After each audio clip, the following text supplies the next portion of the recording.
In this video, we're going to be talking about the different ways that you can keep your camper van or your motorhome safe and secure.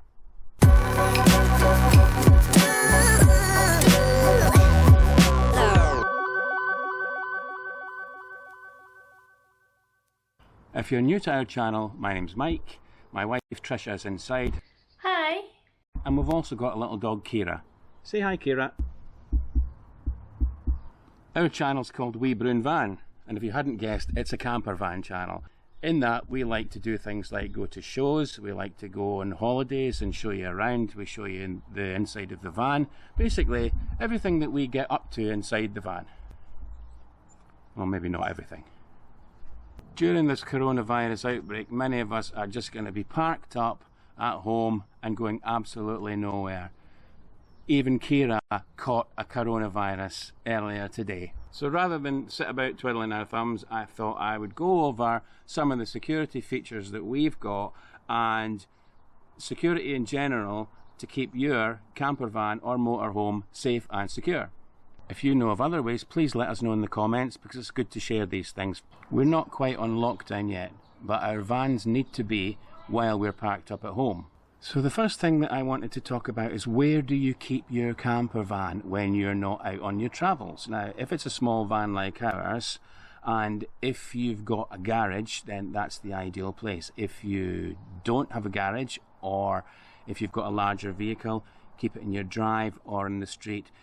Make sure that someplace where there's street parking, so you've got good lampposts there and there's good visibility, which is certainly something that will deter potential thieves. Now, if you're thinking, there's no way I can get my vehicle into my garage, let me tell you, you can. Or at least you can if you've got a small camper van and a standard size garage. We're fortunate that we have got a garage and we did manage to get it in. Now, our camper van is about 5 metres long and 1.92 metres wide. So we had to do some modifications to the garage to make sure that we could get the van in. The first thing that I had to do was reduce the size of the workbench at the back of the garage, which used to be about 1 metre wide. I cut that down. It's now more like a work shelf rather than a workbench. Also, the shelving for all of my nuts and bolts and things had to be very close into the wall so that I can walk in and walk right round the side of the van and still get into the vehicle. Something that we had to budget for when we were planning the van was actually replacing the garage door. We had one of those up and over doors. There's no way we could get the van in. So we went for a roll-up door. It's a Harman door and it gives us the full width of the garage entrance, brick to brick, and it gives us the full height as well. You just need to be careful, watch the wing mirrors when you're reversing it in. And of course, if you do get your van into the garage, you need to have your garage fully alarmed. We were quite lucky because our house was alarmed and we just extended that system into the garage. So that way your van's secure, your garage is secure, and you've got nothing to worry about. Next up, I'm talking about keys. That's right, these things, you use them to get into your van. Okay, it's common sense, isn't it? But keep your keys safe. Don't leave them on the top of handbags. Keep them secure in your pockets, tucked away. And if you have a keyless entry system on your van, which is what we've got, so it's one of those push-button ignitions, and you just need to walk up to the van and open the door. As long as you've got your keys in your pocket, you just walk straight into the van. So if you've got that, the risk is that the signal from your keys can be copied. Apparently there is kit out there that enables people to do just that very thing. So what you need is one of these. We got this one from Amazon. It's a little pouch that protects your keys from anyone copying the signal that your key gives off. So you just pop it in there and your keys are totally secure. Nobody's going to be copying the signal from my keys. Inside the camper van now, and we're going to talk about physical security. Yeah, let's get physical. By that I mean devices like this. So this is the one that we use. This one is called a stop lock. There's lots of different kinds of these on the market.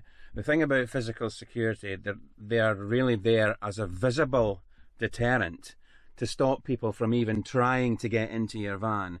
So it's brightly coloured yellow, they usually are, so that people see them instantly and think, oh, I'm not going to take that van on, I'm going to go elsewhere.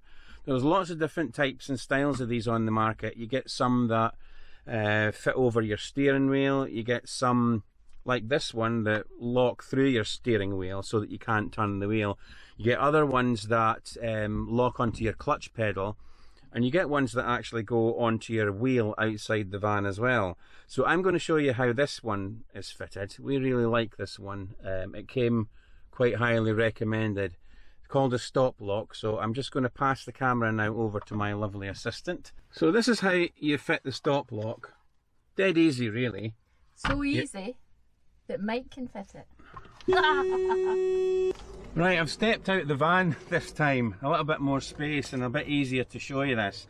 You need to have a little key that just goes in like that, and that allows you to open up this clamp. Then it fits onto the underside of the steering wheel. But first of all, you have to put it through the steering wheel like that, and then it clamps onto this section of the steering wheel. I think these are a universal size now on steering wheels, so you'll find that this is really, it's quite a tight fit. You have to really push it up there like that, and then you'll hear it click into position when you know it's locked. Yeah, I think that's it. Once that's been done, you can take the key out. So it's really quite secure. I think anyone would really struggle to remove that. And then taking it off, it's just the reverse. Key goes in, take it off. So literally you have this on and off in 30 seconds. It's a great thing. The other thing to consider is a tracking device. There's a range of tracking devices available on the market. The most sophisticated of these will alert a call centre. Other ones will just alert you yourself on an app on your phone. Either way, you're able to track the vehicle if it's stolen. Of course, having a tracker is not going to stop your van from being nicked, is it? However, it's something else that you can have, something else that you can use, something else in your armoury. And remember, it's likely that you'll get a reduction on your insurance if you've got really good security on your van, Thatcham approved security, and also if you keep your van in your garage.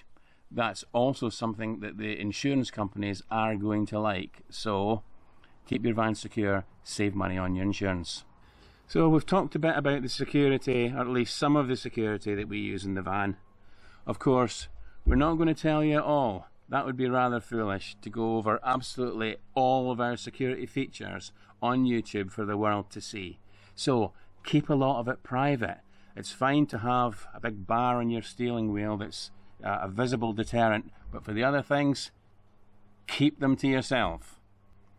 Hope you've enjoyed this one. We'll see you on the next one, folks. Bye for now.